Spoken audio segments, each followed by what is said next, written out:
You're watching Destiny Church. Live your call, fulfill your destiny. My name is Pastor Ben Dinglas, and I'm here in behalf of our senior pastors, Pastor Leo Carlo and Pastora Queen Helene Panlilion. Ako po ang magbabahagi ng mensahe ng Panginoon para sa atin ngayong umaga. Sino po bang naririto for the very first time? Pwede ba makita yung mga kamay mo? Kamuhay ka sa akin. Kamay po kayo. This is your first time? Saan po? Ayun! Yes, welcome po. Welcome sa Destiny Church. Magandang umaga po sa inyong lahat. Sa lahat po, by the way, nang naka-tune in po sa atin online sa Facebook and sa YouTube, magandang umaga din po. And if this is your first time napadaan po kayo sa channel namin, I would like to welcome you, and siguro po invite ko na din kayo na i-type diyan or nanonood kayo ng replay, kung replay man yung mapapanood nyo, no?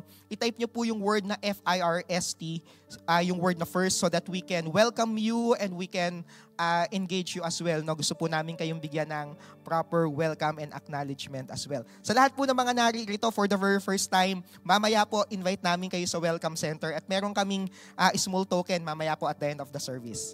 Alright? So, anyhow, probably you're wondering or you're asking sa lahat po ng mga nakasama namin dito for the very first time, you're asking bakit ba Destiny yung pangalan ng church na to? Why do we call ourselves Destiny? Well, for one, we really believe in sa salitang yon. We really believe in that word. We really believe that you being here is not an accident. Tingnan mo yung katabi mo. Yan. Okay. Maaaring mukhang aksidente, pero hindi po aksidente. Bakit naririto ka ngayon? No? It's not an accident why you are here. I believe the Lord orchestrated things in your life so that you are here and you will be hearing this message. I believe this is a message that the Lord intended for you to hear ngayong pong umaga because the Lord is dealing something probably sa buhay mo or may gusto siyang i-point out specifically sa iyong buhay, no? And katulad nga na sinabi ko kanina, we really believe in that word, the word destiny. Basahin ko lang po yung passage ng Jeremiah chapter 29 verse 11. Sabi dito, "For I know the plans I have for you, declares the Lord. Plans to prosper you and not to harm you. Plans to give you hope and a future." Alam niyo po, no, itong passage na to is very close in our hearts dito po sa church, no, sa Destiny. Because here, it tells us that the Lord has a plan for us. Sabi mo nga sa katabi mo, may plano ang Lord sa'yo. Okay? Maaaring pong yung karamihan sa atin tumigil ng magplano because of the many setbacks ng mga plano natin na parang nagplano ka, hindi natuloy, kayo na magkakatropa nyo, nagplano kayo, nanatiling drawing hanggang ngayon, di ba? So malungkot yon. Pagka yung mga plano hindi natutuloy, di ba? Minsan parang wag na nga, hindi na ako bibili ng planner ngayon. Wag na lang. Okay? Kasi yung mga plano ko naman hindi nangyayari. But here, there's an amazing word na sinabi ng Panginoon. Sabi niya, "I know the plans I have for you." And the one who made that plan is not human being na katulad natin, na sumasablay. This is God saying, "I have a plan for you." And amazingly, that plan is not a plan for evil, but plan to prosper us. We're not just talking about a material or physical prosperity, but we're talking about our soul. Internally, our inner life will be prospering also. And sabi dito, not to harm you, plans to give you hope and a future, a destiny. May napakaganda mong plano ang Panginoon para sa iyo. Hindi ko po alam kung gaano kadaming mistakes and failures na ang nangyari sa inyo, pero nais kong maunawaan nyo, may napakagandang plano ang Panginoon para sa inyo. And you are not an accident. God has a destiny for you. Sabi mo sa katabi mo, may destiny ang Lord para sa iyo. Amen? That's amazing, right? So ngayon po, tayo naman ay dadako na tayo sa ating message, no, ng Panginoon sa atin ngayong umaga. Recap lang to very quickly. Tayo po ay nasa series ng revision. Sabi mo nga, revision. Okay, we're talking about revision, and the meaning to say, revision is very good kasi po dito nangyayari pag nagre-revise tayo, no, nagkakaroon ng mga bagay na improvement. Okay, nagkakaroon ng mga kumbaga changes na mas okay kaysa sa before. And apparently, no, dito sa revision natin ngayong year na to, no, and at the same time yung play of words natin, we are having a new vision again. Well, not really a new vision, but to look unto that vision once again. And what is that vision? To believe, to belong, to become, and to build.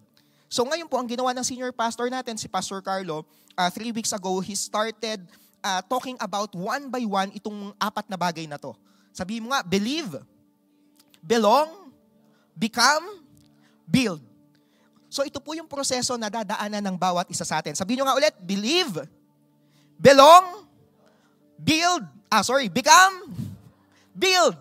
Yan. Alright? So ito yung proseso na pagdadaan natin. Itong mga nakaraan, 3 weeks ago, sinimulan ni Pastor Carlo yung topic ng believe.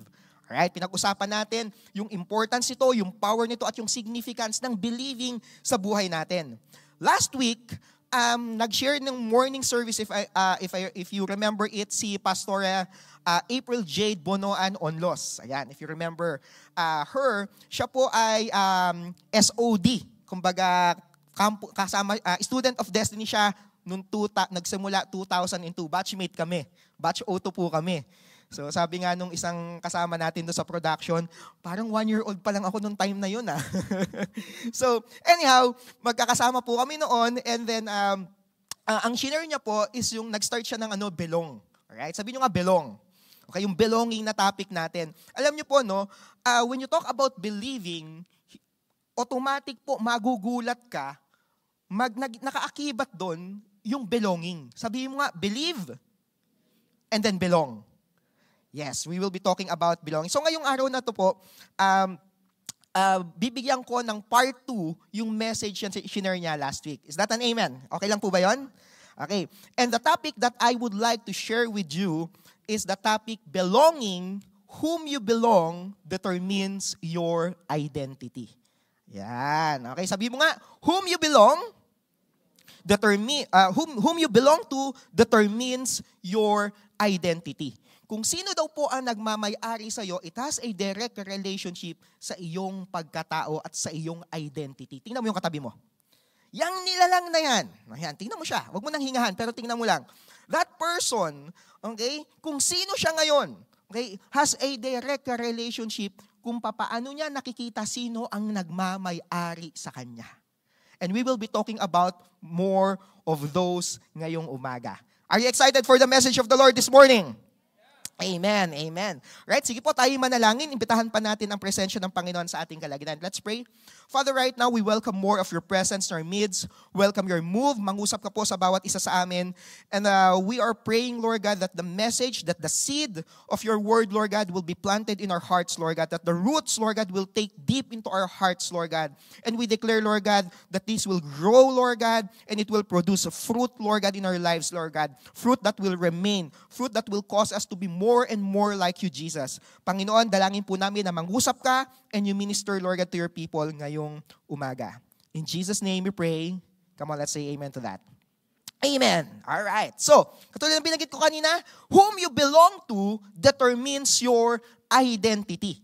All right? Who you are as a person has a direct relationship sa kung sino ang nagmamay-ari sa'yo.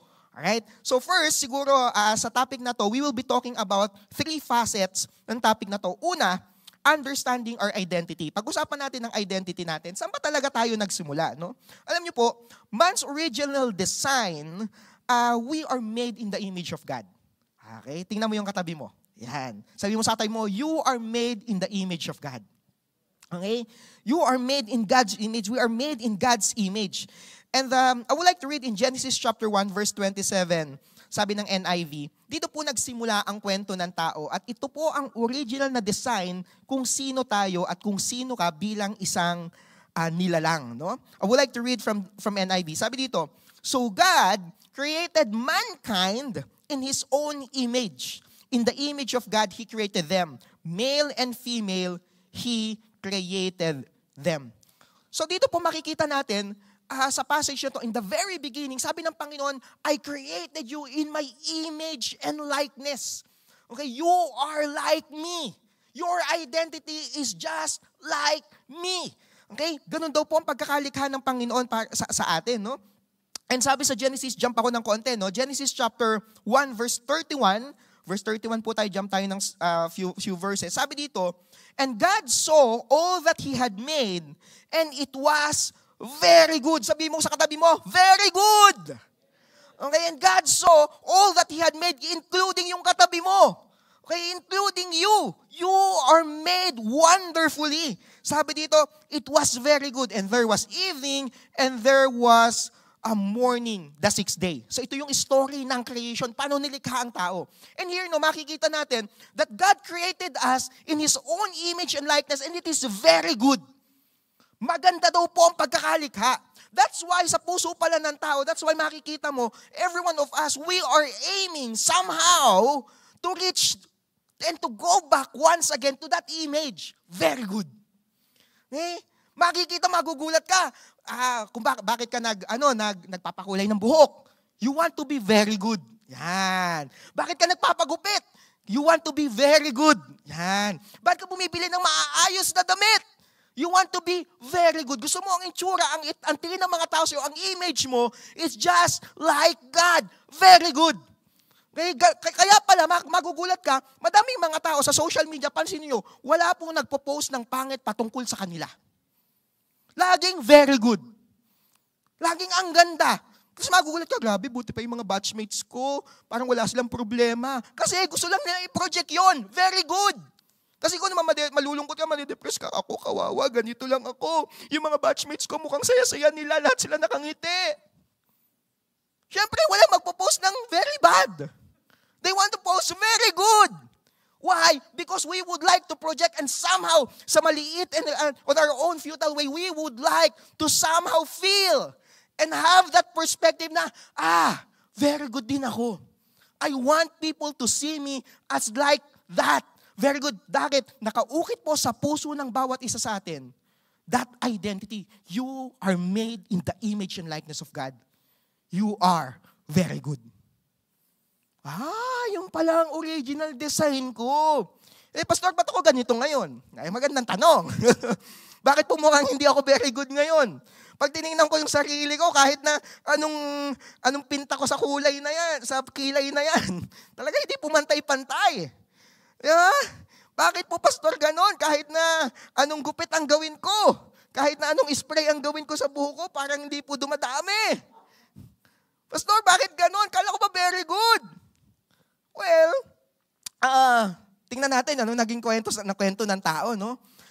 We know na dumating po ang kalaban. May kalaban na dumating. If you know the story of man, and I would like to read it in Genesis chapter 3 verse 1.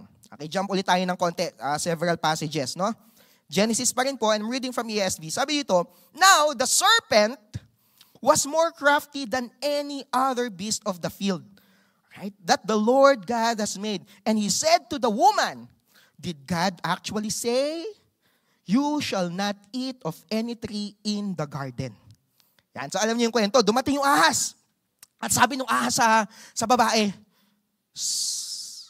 ahas siya no? Yun yung sabi niya. Okay? Tunay nga ba, nasabi ng Lord? Parang, alam mo yun, binibigyan niya ng medyo nililito na. Nagsisinungaling na siya sa babae. Tunay nga ba? Yan ba talagang sinabi ng God sa'yo? Totoo ba talaga? Yan ba talaga? And apparently, simulat sa pool pa lang, yung po ang ginagawa ng kalaban, yun ang ginagawa ng demonyo sa buhay ng tao. He will always mar the image of God sa buhay natin. Kasi pag nawasak ang image ng Panginoon, kung paano natin kakilala ang Panginoon, magiging gano'n na din ang tingin natin sa sarili natin. And apparently, pinagsinungalingan siya, sabi doon, tunay nga ba? Talaga ba? Totoo ba yung sinasabi ng God mo na yan? Na pag kinain nyo yung prutas na yan, kayo ay na wag daw kainin yan? Alam naman, sinabi talaga eh. So yung babae, pero nagduda, naku, oo nga.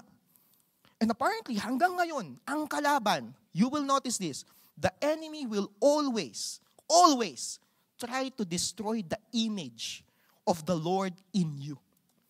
Magugulat ka, especially sa generation ngayon, kung kailan ang social media, ang internet is all over the place and it's really taking a huge and very fast progress. Magugulat ka, ang bilis. Bigla na lang magugulat ka, biglang, sasabihin talaga ba, maganda ba talaga ang kulay ng mata mo? Ilagay mo ang filter na yan para maging blue. Ikaw naman, oo nga. Lagyan mo ng konting pekas yung mukha mo. Ikaw na, filteran mo, okay. Ito, may bagong AI ngayon. Mas maganda ang itsura mo ngayon. Nakakatuwa naman talaga. talaga. But somehow on a very subtle way, sabi doon, the enemy is very crafty. Dahan-dahan, pailalim ang gapang niya. Pero ang tinutumbok niya talaga, tunay nga ba na very good ka na? Parang hindi, kailangan mo mag-ayos. Kailangan mong bilhin ang mga magagarbong gamit na ito. Kailangan mong sundan ang fashion trend na ito. Kailangan ganito ang itsura mo. Nang sa ganun, ikaw ay made in the image and likeness of God once again. Tunay nga ba? But in the very beginning, sa simulat sa pool, we are made in His image and likeness. Kawangis niya na tayo, pero pinagsinungalingan ng kalaban. And thus, man sinned at gumapang ang takot sa puso ng tao. Magugulat ka, no? Bakit yung image natin, yung identity natin, ay nawasak dahil sa takot? Ano kayang sasabihin nila para sa akin? Patungkol sa akin? Baka i-bash nila ako. Baka sabihin nila na ganito ako. Baka pag sinabi ko yan, ito yung sasabihin sa akin. And people, right now in this day in this age, they have a lot of opinion and they want to say whatever they want to say to you. Wawa sa akin ka, yuyurakan ka. Ang tao ay natatakot. That's why. Okay, tingnan natin, ano nangyari nung pumasok yung takot? Genesis chapter 3, verse 10. Okay? And he said, okay, si Lord po ito, sabi niya, si Adan. Okay, sabi niya, he said, I heard the sound of you in the garden, and I was afraid. Ayun na, pumasok yung takot. Because I was naked, hubad. Okay? And I hid myself. Ayun, nagtago po ang mama at saka yung ale. Bakit? Sila daw po ay natakot. Bakit sila daw ay hubad? Di ba nung create sila ni God, hubad naman talaga sila? Wala nang damit at tagal nilang magkasama eh. Pinangalanan ni Adan ang lahat ng hayop. Imagine nyo kung gano'ng katagal magpangalan ng mga hayop. Yeah? Ikaw ngayon, mahahaba yung mga pangalan. Kaya pansinin nyo sa simula, crocodile, hippopotamus. Mahahaba yung mga pangalan eh. Pero nung dulo, napagod na, dog, cat, ant, mga ganun eh. Pero imagine nyo kung gano'ng katagal yon. Nakasama nila si God. At sila'y hubot-hubad. But apparently, hindi sila nahihiya. Up until pumasok ang kasalanan at tinanggap nila ang kasinungalingan ng kalaban sa buhay nila. At ano nangyari? They were afraid. Natakot. Bakit tayo natatakot? Natatakot tayo na makita ng mga tao kung sino talaga tayo. Natatakot tayo at karamihan, ang bawat isa sa atin, ang nangyayari, we try to hide ourselves, our true selves. Minsan papalitan mo yung pangalan mo sa Facebook para hindi ako makita ng mga batchmates ko. Kasi pinubuli ako nung high school para hindi nila malaman na ako to. Yeah? Para i-hide mo ang iyong sarili. Bakit natakot na tayo, no? And apparently, yun po ay across the board sa bawat isa sa atin. Lahat na nasa kwartong ito, nasa lugar na to, all have sinned and fall short of the glory of God. Sabi sa Romans chapter 3, verse 23. Ito ang binigay ng Panginoon para sa atin. That is the image that we have, but we fall short of that. We fall short of the image and likeness of God. We fall short of the glory of God. All have sinned. Lahat sumablay. Hindi nakaabot sa kaluwalhatian ng Panginoon. And sa mundong ito, no, the enemy will always do that. And in John, jump tayo, no, in John chapter 10, verse 10. I'm reading from ESV. Sabi dito, Jesus is the one talking here. Sabi niya, the thief, yung kalaban, yung magnanakaw, comes only to steal, kill, and destroy. The enemy will always try to steal, to kill, and to destroy. He will destroy the image that the Lord has given you. He will try to kill the identity that you have. He will steal that identity. Nabalitaan nyo ba ngayon na meron ng identity theft? Ninanakaw ang iyong identity. Kaya wag po kayong magkiklik ng mga link na sinasend sa inyo sa Messenger. Okay, pag nag-click ka, magugulat ka. Pag clinic mo yun, hala, kinuha na yung account ko, hindi na ako maka-access, nahack ka na. At meron ng ibang tao na nagme-message in behalf of you at nanghihingi ng 15,000 sa mga kaibigan mo. Nahinga na ba kayo? Na-scam na ba kayo? Daming scammer ngayon. Okay, identity theft, nagnanakaw. And the enemy, Ganun po yung ginagawa niya simulat sa pool. Nanakawin niya yung identity na yon. But apparently here, makikita natin sa passage na to, sabi ni Jesus, I came that they may have life and have it abundantly. Sabi ni Jesus, I have come to redeem that. I have come to restore the identity of man. And apparently, itong mundo na kinabibilangan natin, kung saan tayo nakatayo ngayon, kayo nakaupo, okay, we live in a broken world. Okay? Ang mundong ito ay, it's a broken world. Alam natin yan. Madaming sugatan, madaming nasaktan. Sino ba dito na broken ka na? Broken ka ngayon. O yung pahidi mo yung luha mo. Yan, sige. We live in a broken world. And apparently, meron din tayong kalaban. We have an enemy. Satan is here. Okay? And we are still in the flesh. Okay? May kalaban, nandiyan si Satan. Sa mundong ito, broken yung mundo na to, at still nasa katawang lupa na to tayo. Thus, there will always be hurt, there will always be pain, there will always be confusion and brokenness na mararanasan natin. At kalimitan, no, ito po yung sumisira sa identity ng isang tao. Alam niyo po, no, while we are preparing for this message ng belonging, na-realize namin na napakahalaga nating na maintindihan natin yung ownership. Sino ba yung nag-own sa atin? Because the ownership or whom we belong to, it determines our identity. Napakahalagang pag-usapan po yun. And I remember a story ng Toy Story 2. Naalala niyo po yung kwento na yun? Toy Story 2. Si Woody. Si Woody tsaka si Buzz Lightyear. Yung mag-best friend na toy. Ang may-ari po sa kanila ay si Andy. Yan. Si Andy. Sa mga hindi pa po nakakapanood, panoorin nyo po. Napakagandang po nito. Balabas. And I remember, there's a very amazing portion there. At na-realize ko, maganda tong gamitin as an illustration or an anecdote in order for me to hammer and to give emphasis kung gaano kahalaga ang identity natin at paano ito maibabalik. Okay? So, bigyan ko lang kayo ng very quick story and background ng kwento, ng gist. So, doon sa Toy Story 2, si Andy, yung pong may-ari sa mga laruan, sa mga toys, siya po ay, paborito niya, ang pinaka-favorite niyang toy ay si Woody. Yan, si Woody ang pinaka-favorite niyang toy. Tapos itong si Andy, dahil lahat yun ay laruan niya, sinusulatan niya ng pangalan niya yung paa ng kanyang mga laruan. Nilalagyan niya ng word na Andy. Yan. So, sinusulatan niya, Andy. So parang, kung naalala niyo po, nung araw, kung kayo po ay nagdo-dorm, tapos yung mga underwear niyo, sinusulatan ng pangalan ng nanay niyo para hindi mawala. Ben. Yan. So, yan. So malalaman na ito ay sa'yo. Pagmamay-ari mo yun. Okay? So ngayon, itong lahat ng mga toys ni Andy, may nakasulat. And si Woody, ganun din. Sa boots niya, sa ilalim ng boots niya, may nakasulat, Andy. Yan. So lahat po, merong ganun.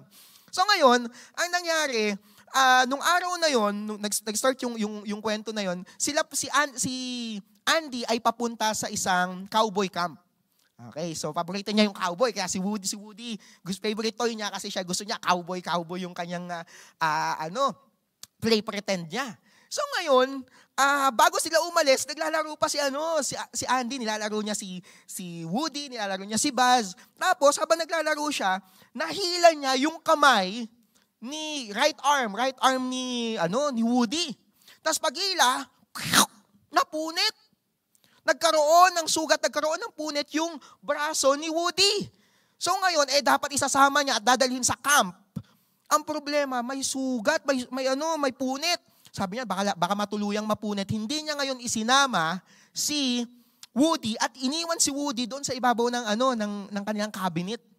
So ngayon, nung umalis na si Woody, nalungkot ngayon si Andy kasi every camp, laging kasama si Woody. First time na siya ay hindi naisama. So siya ay nalungkot, medyo parang naisip niya, di na yata ako gusto ni Andy. Iniwan niya ako. Naranasan niyo na ba yung gano'n? Naiwan ka, nalungkot ka. May naiwan na ba dito? Ayaw umamin. Sige, okay lang. Okay. Naiwan po siya, no? At nung naiwan siya, iniisip niya that his owner, Andy, did not want him anymore. Tapos habang nandun siya sa cabinet sa ibabaw, may namit po siyang isa pang toy na matagal na nilang hinahanap, hindi nila makita. Ang pangalan si Squeaky. Yung yung penguin na pag pinipisel, tumutunog, tweet! Mga ganon. Tweet! What? Mga ganun siya pag pinipisil. Yan. So ngayon, sabi niya, ba't nandito ka? Sabi ni Woody, kasi nasira na ako. And inalikabok na lang ako dito at ako ay wala ng tunog. Pakinggan mo yung tunog ko. Ganun na yung tunog niya. So ngayon, sabi niya, kaya dito ako ngayon, most likely, ipamimigay na ako, kaya ibebenta ako sa yard sale. Sa garage sale. At ayun na nga, nung bumalik sila, sila Andy, galing sa camp, yung mami niya, nag-start ng garage sale. Nagkaroon ng yard sale. Tapos, pagpunta doon sa yard sale, di kinuha ngayon si Squeaky. Kasi ipamimigay na nga ibebenta na. Ngayon, siyempre, nakita na ko si Squeaky, kinuha. Kailangan natin siyang i-rescue. Kaibigan natin yon. Sabi ng mga toys, sabi ni na Buzz Lightyear, tsaka nung ni Woody, ni-rescue. So ngayon, ang ginawa, tinawag yung aso. Sabi ni Woody, rescue natin siya. Si Woody ang nag-rescue. Ang problema, yung kamay niya, yung hindi gumagana yung kanang kamay niya kasi may punit. Pero ni-rescue niya pa rin si Squeaky. Pag-rescue niya kay Squeaky, siniksik niya si Squeaky doon sa aso, nakasakay na dahil nga hindi magandang pagkakahawak at hindi gumagana yung kanang kamay ni Woody, siya po ay nahulog sa may yard sale. Nakaligtas si Squeaky, naiwan si Woody. At may nakapulot na bata, sabi niya, uy, nice toy. Cowboy. Tapos yung pagtingin ng cowboy, may isang lalaki po, ang pangalan Al, collector po to ng toy, nakita niya, uy, that is a collector's item. That's Woody, the cowboy. Kinuha niya doon sa yard sale. Tapos nakita nung mami ni Andy, hindi for sale yan. Hindi namin ibinebenta yan. And I believe that is a prophetic word para sa iyo, ng Panginoon para sa iyo. You are not for sale. Di kayo binebenta. Sabi niya, this belongs to our family. Hindi to binebenta. This is not cheap. Walang presyo to. This is my treasure. This is our family's treasure. Anyway, kaya lang yung magnanakaw yung Al na yun ninakaw niya si Woody. Talagang binuksan yung cabinet, kinuha, ninakaw po si Woody. Nakita ni na Buzz Lightyear, naku, ninanakaw yung kaibigan natin. Sinubukang i-rescue ni na Buzz, kaya lang hindi nila naabutan. At yung palang, nagnakaw na yun na si Al, yung thief na yun, siya po pala ay isang collector ng mga toy na nilalagay yung mga toy sa museum. At kinokolekto niya yung cowboy, parang collector's item. So ngayon, habang nandun siya si Woody, nakita, may sugat, ginawa siya. Itinahi, pininturahan siya, pinaganda yung mata. Tapos yung pangalan na Andy sa ilalim ng sapatos niya, pininturahan. So dinatakluban na. Tapos, meron siyang mga nakakilala doon sa collector's item na yon na ilalagay sa museum. Sabi niya, okay dito. Pagka ikaw ay naging part ng museum, you will be treasured by the generations to come forever. Wow, ganda ng promise. So ngayon, ang nangyari, si Woody po, na-realize niya, sabi parang gusto ko dito, parang ayoko na maging laruan ni Andy. Kasi doon, parang di na ako pinapansin, nagkaroon na ako ng sugat ng konti, ayaw na nila sa akin. At least dito, pinapansin ako. At least dito, nare-recognize ako. At mukha akong bago. Mukha akong brand new. Okay? Ngayon si Woody, inisip niya, magiging part na lang ako ng museum. Tinalikuran niya yung original design niya. Yung original identity niya, which is a toy of Andy. That he belongs to Andy. And he learns that he is a valuable collector's item. Nalaman niya. And he is a prospect of being preserved behind the glass and admired for generations. Appeal to him. The idea of being a museum piece initially tempts Woody with the notion of eternal relevance and importance. Wow, importante siya. Okay? Kaya lang, later on, na-realize niya that he is Andy's toy. He discovers the true value and purpose come from his relationship, particularly his connection to Andy. Nagmuni-muni siya, tapos pagtingin niya sa boots niya, kinutkot niya yung pintura. Pagkutkot niya ng pintura, may lumabas na pangalan.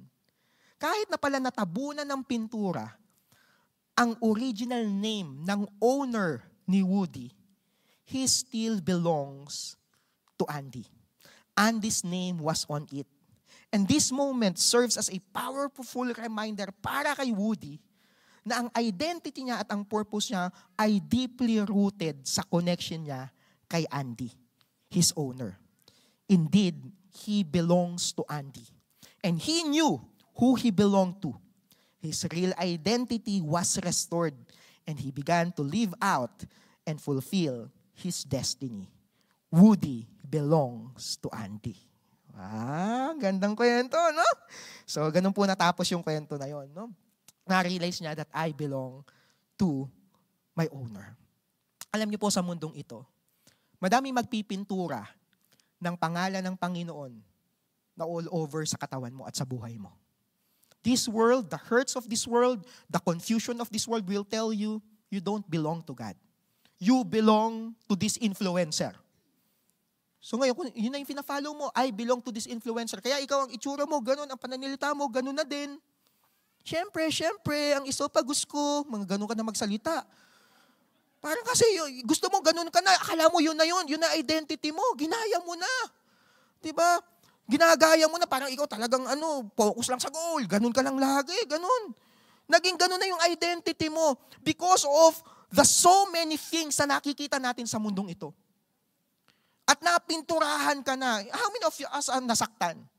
Because of those wounds, katulad ni Woody, nasugatan siya, and because of those wounds, sabi natin, wala na yatang tatanggap sa akin. How many of us na-mar yung ating image? Nawasak. I don't know how many abuses you received. Probably verbally, physically, sexually, emotionally.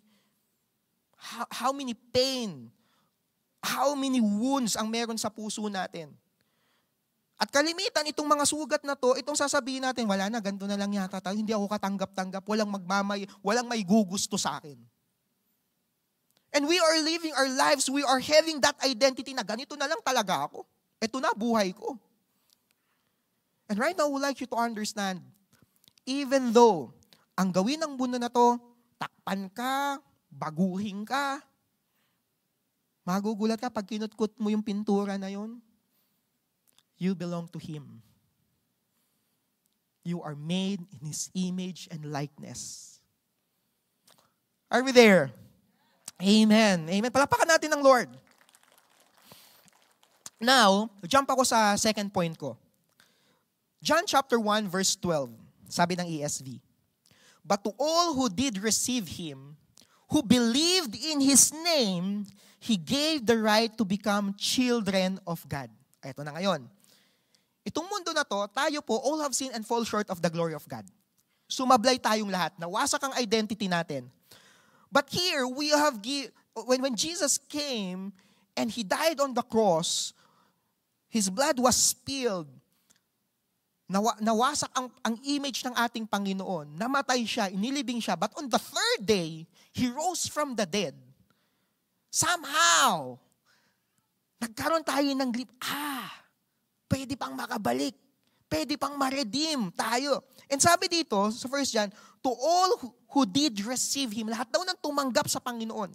At lahat daw nang naniwala. Remember, yung topic natin, revision, believe. Sabi mo nga, believe. Alam niyo po, ang believing, ang susunod po doon ay belonging. Who believe in His name, He gave the right to become children of God. When you believe in the name of the Lord Jesus Christ, you belong to His family. You belong to Him.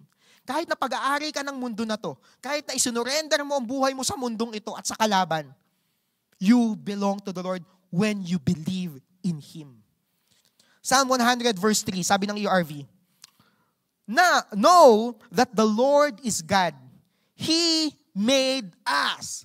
Sabi mo sa tabi mo, mag-preach sa Kanya, nilikha ka ng Lord. Okay, and sabi dito, we belong to Him. Tell it to yourself, I belong to Him. And sabi dito, know that the Lord is God. He made us and we belong to Him. We are His people. The sheep He takes care of. May gustong mag-aalaga sa'yo. You belong to Him.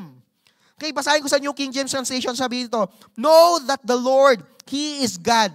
It is He who made us, and not we ourselves.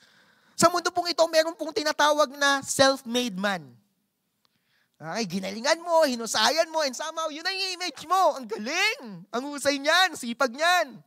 Pero sabi po dito, we are not ourselves. Not we ourselves.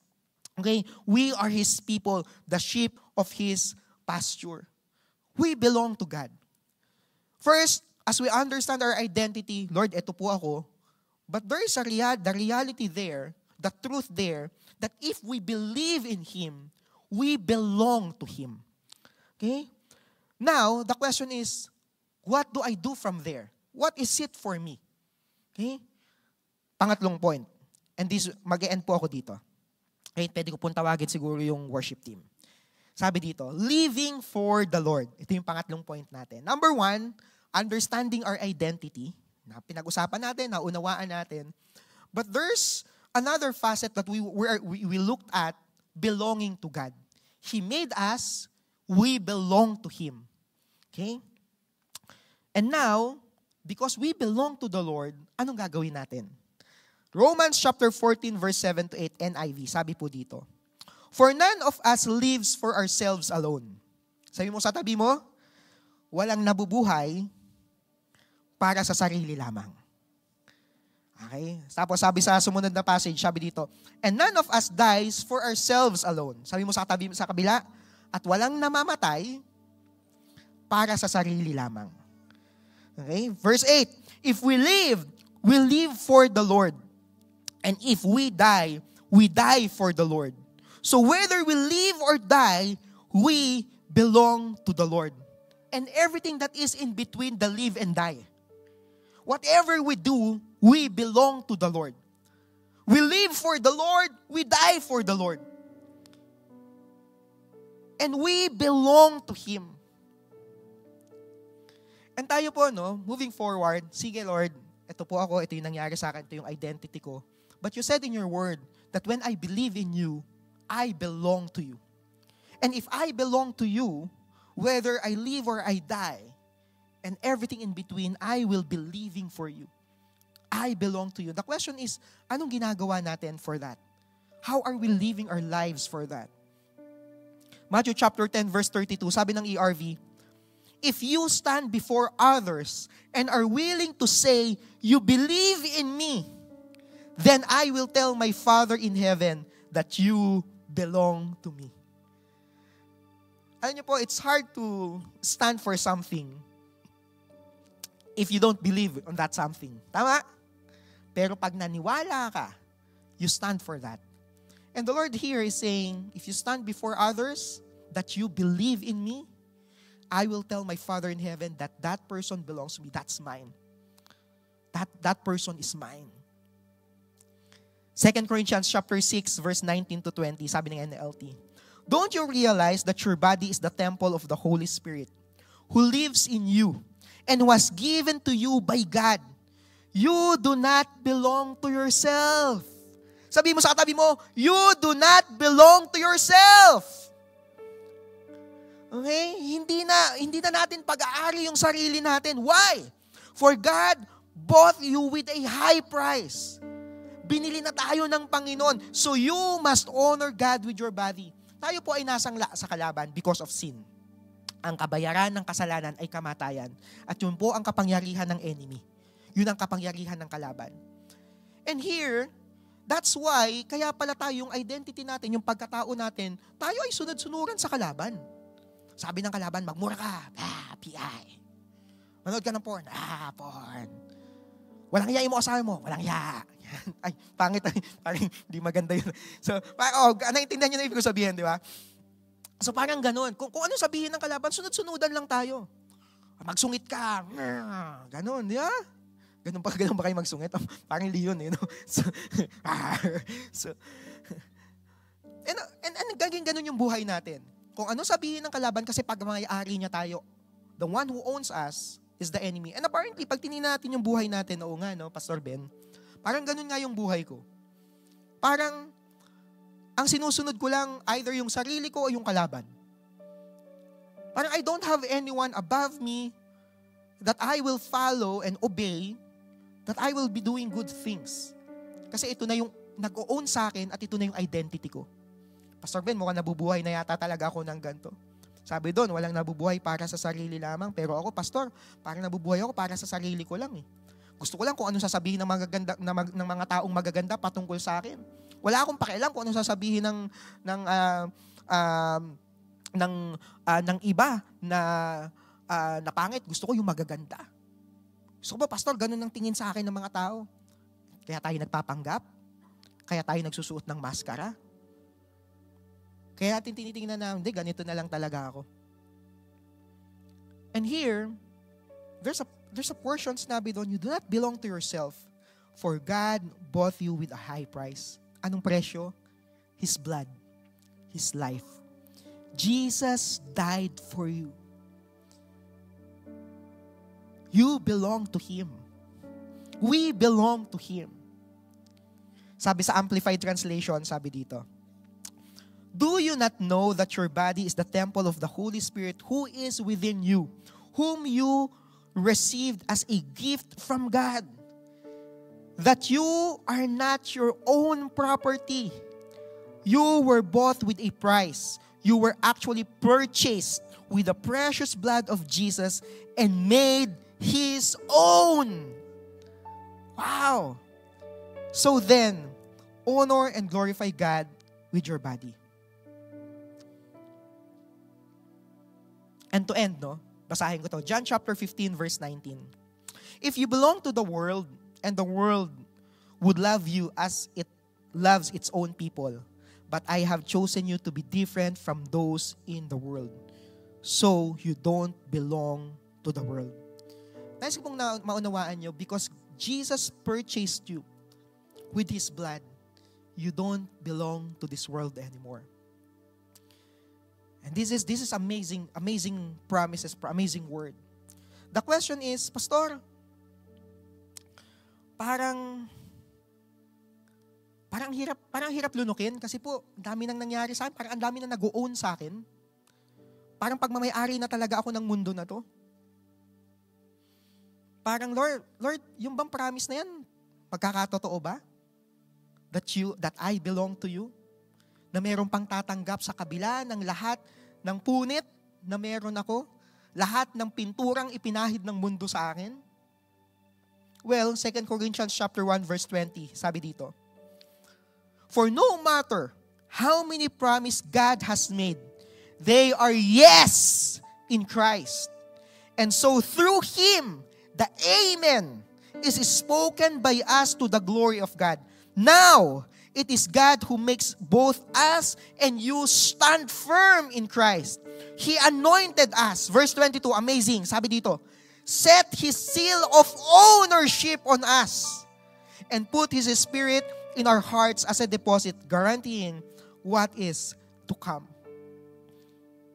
Sa kabila ng lahat ng sugat na tinamo mo, sa kabila ng lahat ng pinturang ipinahid ng mundong ito at ng kalaban sa buhay mo, at sinasabi niyang pagmamayari ka niya, here, because the blood of Jesus Christ paid for you, He set His seal of ownership on us.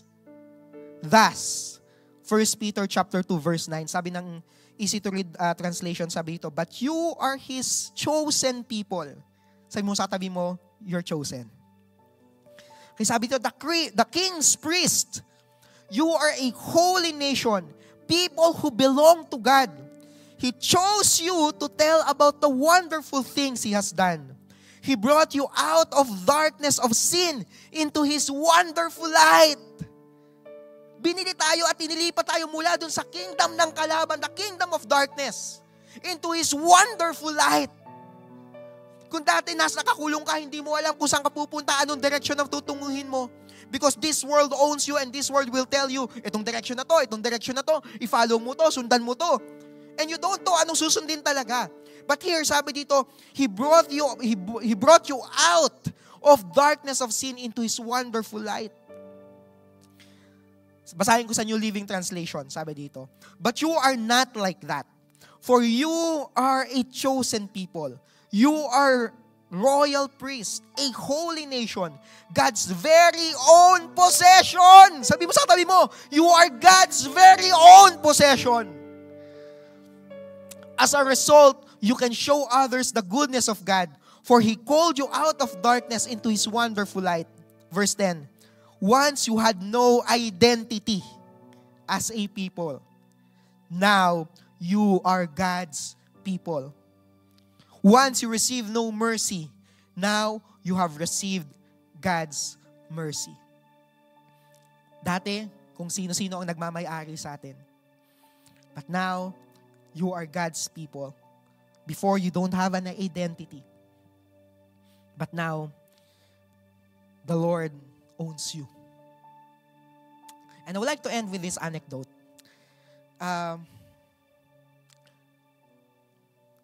There was a painting. Ang pangalan po ng painting, Checkmate. The Checkmate painting. Okay. Ito mong painting na to, meron ba tayo? Alam ko meron tayo. Ito mong painting na to, ito yung painting ng ng naglalaro ng chess. Na dalawang yan. Ito ang tao, ito si Satan. Yung angel arbiter. Naglalaro sila ng chess. Okay? Sa itsura po ng painting at sa posisyon po ng mga chess pieces, parang 4 na piraso na lang yata yung meron ito. Dehado na to. Talo. Checkmate. Kaya yung painting pinamagatang checkmate. Tapos makikita nyo naman po, ang mukha ng kalaban ni Satan talagang, akin to. Checkmate. Minsan ba nadidinig nyo gano'n ng kalaban sa buhay nyo? Checkmate. Yung business mo, luging-lugi na. Checkmate. Ganun. May problema kayo mag-asawa. Akin ka, checkmate. Ganun yung itsura niya, oh. Yung angel naman, wawa naman siya. Ganun yung sabi. Parang itsura niya, oh. Parang wala na to. Yung kalaban naman, parang tayo. Ngawak sa ulo. Saan kukuha ninyo? Next na pambayad ko ng bill. Checkmate. Magkakabalikan pa ba kami? Checkmate. Uuwi pa ba si tatay? Checkmate.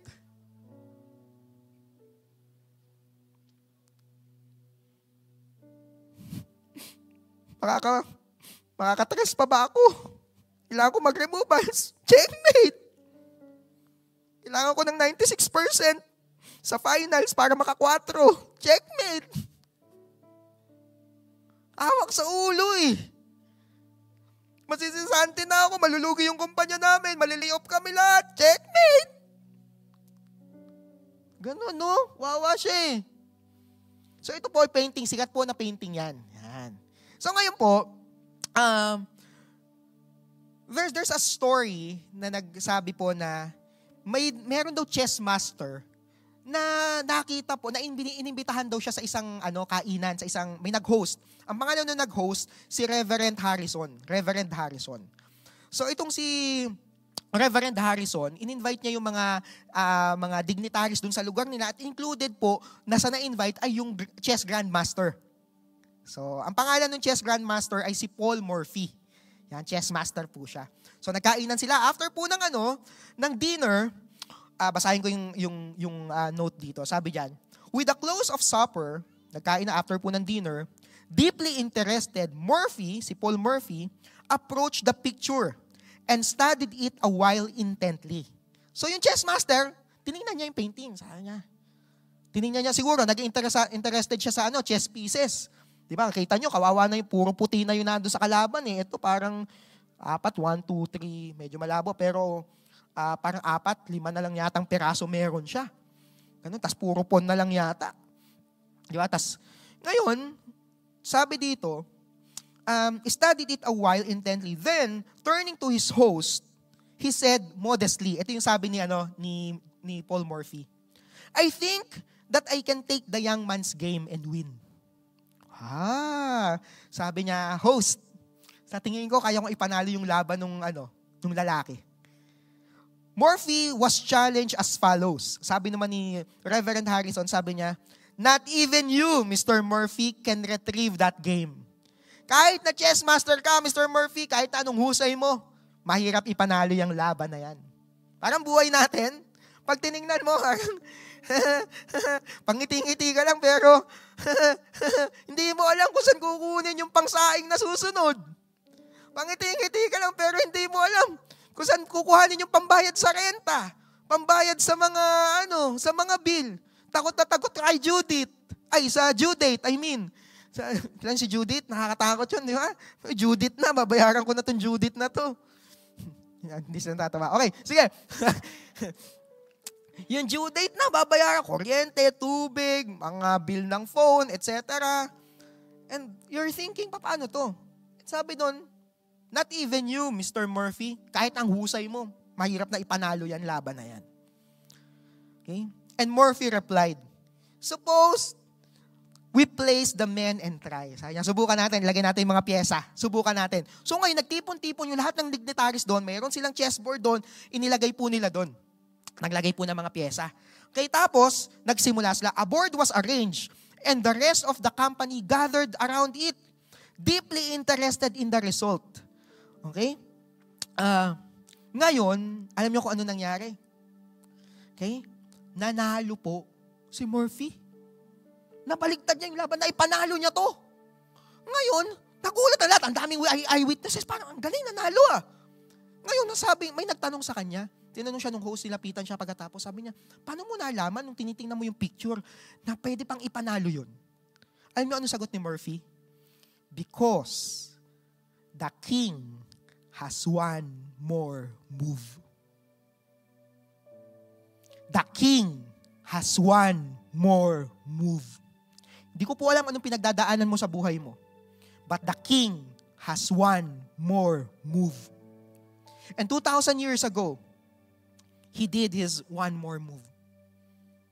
Luke chapter 27 verse 4 ERV sabi dito, and he said, the Son of Man must be handed over to the control of sinful men, be killed on the cross, and rise from death on the third day. Sabi ng Amplified, saying that the Son of Man must be handed over to sinful men and be crucified, and on the third day rise from death to life.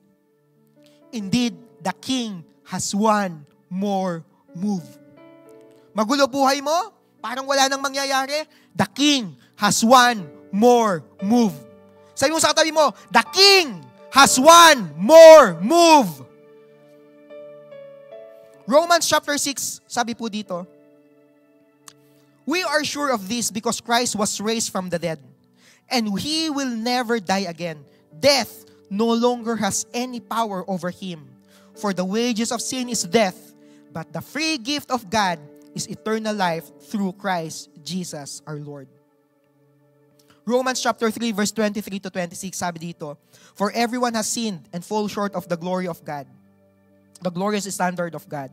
Yet God in His grace freely makes us right in His sight. He did this through Christ Jesus when He freed us from the penalty of sins. For God presented Jesus as the sacrifice for sin. People are made right with God when they believe that Jesus sacrificed His life, shedding His blood. This sacrifice shows that God was being fair when He held back and did not punish those who sinned in times of the past. For He was looking ahead, including them in what He would do in this present time. God did this to demonstrate His righteousness, for He Himself is fair and just, and He makes sinners right in His sight when they believe in Jesus. And when you believe, you belong. Thus, your identity is restored. Amen? Tayo po tayong lahat. We would like to pray.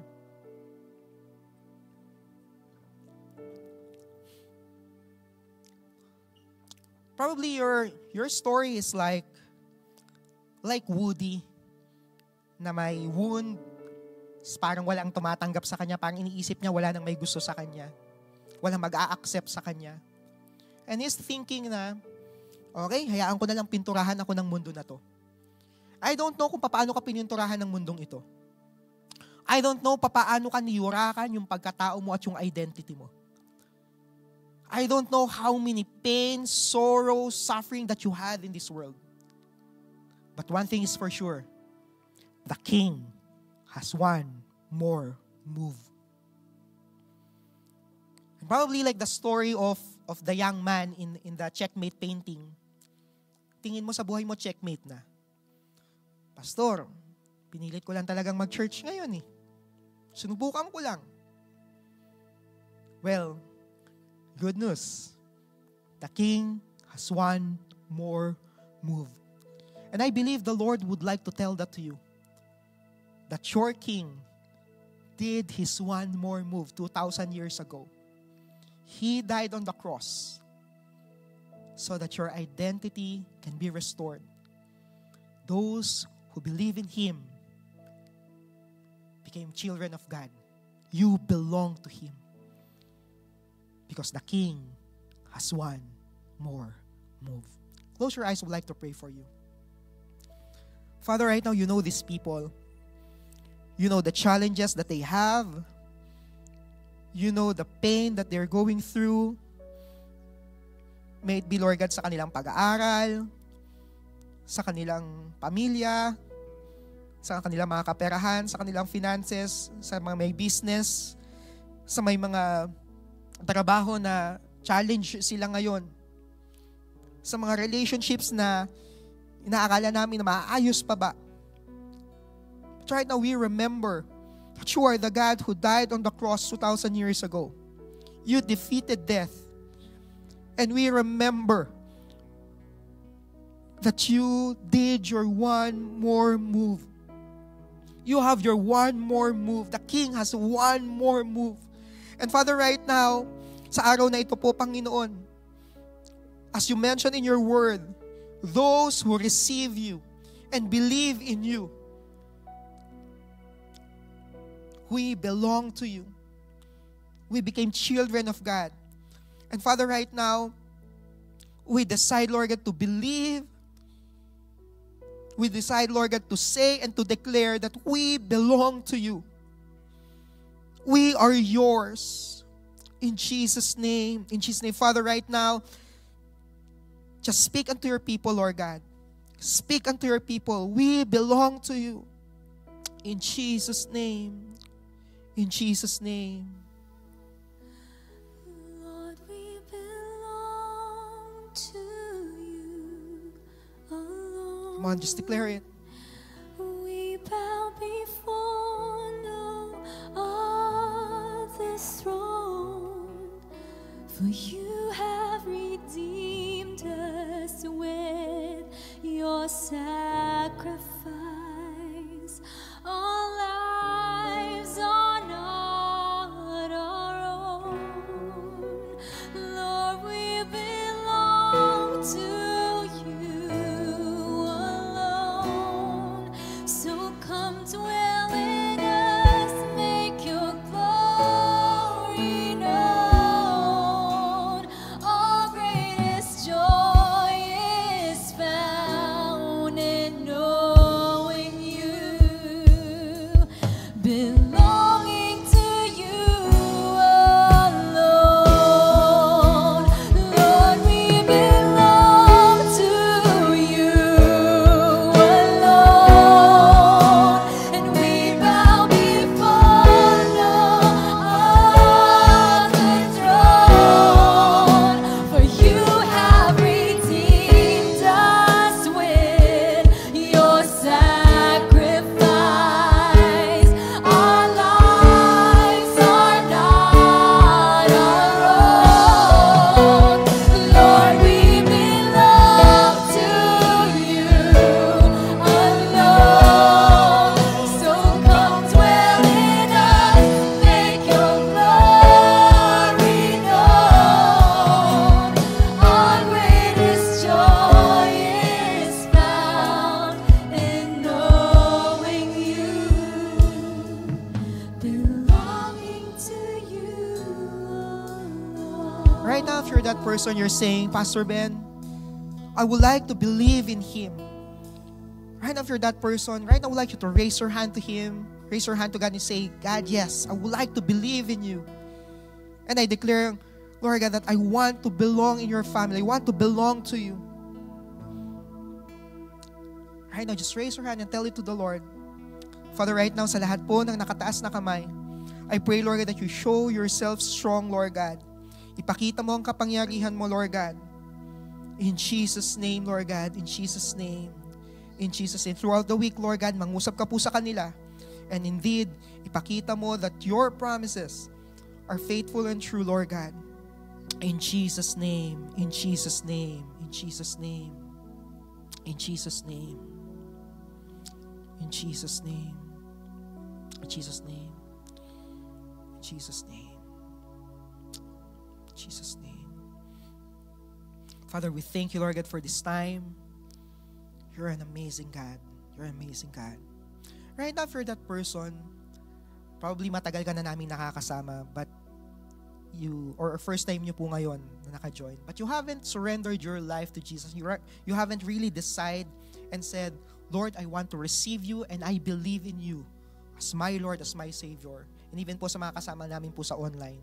Right now, for that person, I would like to pray with you and Destiny, sabayan nyo po kami sa prayer na to. If for that person, you believe that yes, I want to receive Him, I want to believe in Him, pray this in your heart. Pray with us, Destiny. Lord Jesus, today, I decide to receive you in my life. I believe in you. I believe that you died on the cross for my sins. On the third day, you rose from the dead. In Jesus' name. Father, for those people who pray that prayer, ipakita mo po, Lord God, ang iyong kabutihan sa kanila, Panginoon. And welcome them, Lord God, in your family. In Jesus' name. In Jesus' name. Father, we thank you. We bless you. In Jesus' name we pray. Come on, let's say amen to that, Destiny. Amen. Amen. Alright, before po nating i-end ang service, no, and to give some announcements, I would like to invite everyone for, today is the first Sunday of February. Grabe, February na. And every first Sunday, we remember our covenant with the Lord. Okay, so kung makikita nyo po, kung kayo po ay naka-receive ng covenant element po natin, yung may juice and may piece of bread po dyan, I would like to read in 1 Corinthians chapter 11, verse 23. I would like to read in NIV. Sabi dito, "For I received from the Lord what I also passed on to you. The Lord Jesus, on the night He was betrayed, took bread. And when He had given thanks, He broke it and said, 'This is my body, which is for you. Do this in remembrance of me.'" Verse 25. "In the same way, after supper, He took the cup, saying, 'This cup is the new covenant in my blood. Do this whenever you drink it in remembrance of me. For whenever you eat this bread and drink this cup, you proclaim the Lord's death until He comes." Alam niyo po, no, why we do itong Communion Sunday natin when we drink of the grape juice and eat of that piece of bread, is sabi dito, is because we remember the death and the resurrection of our Lord. That Jesus died for us. And always remembering that it restores us back to believing in Him, belonging in Him, and thus restoring our identity. Ang mundo pong ito will always try to cover the identity and the image of God na meron tayo. But we will always remember that covenant, that our God died on the cross. He made His one more move. Thus we belong to Him. And today, we remember that. Amen, Destiny? Amen. Come on, let's eat of the bread and drink of the cup.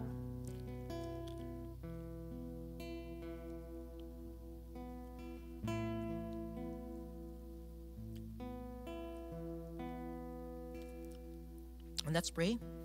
Father, we thank you, Lord God, for giving us, Lord God, this opportunity, Lord God, to remember. An opportunity, Lord God, to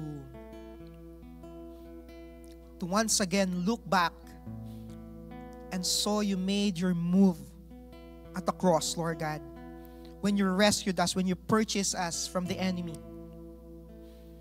And Father, right now, we remember that you died for us.